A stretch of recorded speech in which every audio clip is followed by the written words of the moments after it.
So for you guys here, sci-fi fans, so what do you guys think about traveling to the future? Do you guys think it's possible? It's actually very possible. I think a lot of physicists would agree with me on that. So being able to time travel to the future, we're just going to talk about the future today. So being able to time travel to the future, we can avoid a lot of problems, like population control or energy crisis. We can also achieve a lot of things, like on the way. And what's interesting is time traveling is all physics. And I've always had a very strong interest in physics because it's very simple. Like they study very simple things and they take a very simple phenomenon like a rock falling, and they can make it into very complex and creative ideas. So today, I just want to show you guys a very interesting side of physics. And what better way to do that than to make time traveling like a possibility. So first, I want to talk to you guys about something called theory of relativity, special relativity. And I'll give you guys an explanation so you guys don't get too confused. And then we'll talk about how to utilize this knowledge to be able to time travel. So in 1905, Albert Einstein, he's a physicist, he published a series of journals, and he published one paper called On the Electrodynamics of Moving Bodies. And this paper was the most complicated thing I've ever read. And it was a paper that he proposed. It was a paper in which he proposed the theory of special relativity. And since it's kind of complicated, I want to use a simpler explanation. So I want to use textbooks. I want to explain like a textbook. So there's a textbook called Physics, Connections and Concepts, or the other way around. And it's written by a physics professor, and he teaches at University in Arkansas. And what the textbook says, special relativity predicts that a person or an object's observation of time, energy, and space all depend on how fast it's traveling, the velocity that it travels at. So let me give you guys a better example. I want to give you guys a realistic explanation. So there's an astronaut. His name's Ed Musing, and he was aboard International Space Station for Expedition 7. And he talked about his experiences there. And he has an article on NASA.gov. It's called Relativity. What happens is, when he was up there, he actually aged less than we did down here, because he was observing time much slower than we did down here. Now that's a very strange phenomenon to think about, but this is actually an effect called time dilation.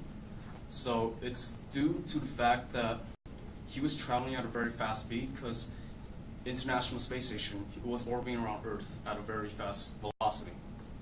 It's also because he's very far away from us. He's already up in space. So he experienced time much different than we did down here, but it's not very noticeable, and this is called a time dilation effect. So what does that tell us?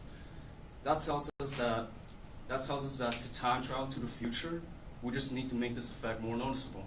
We just have to enhance this effect. But you notice that you're standing on the street and someone's driving. You don't notice that he ages slower than you did. You don't notice that he comes out of the car younger, but he did. And what's cool is because physicists, they always think of a way. They always think of a way to fight the universe, to fight the universal law. So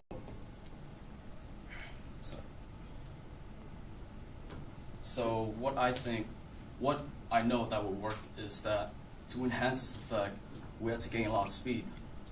And to do so, we had to gain about 671 million miles per hour. That's the speed of light.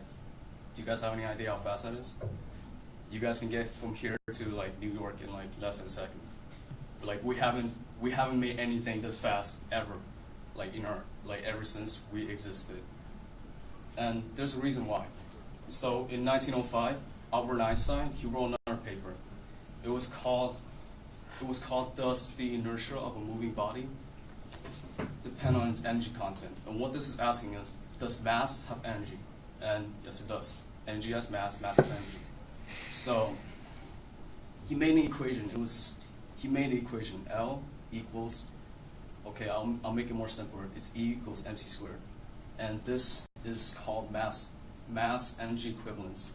So what this means is that energy and mass, they change at the same variable.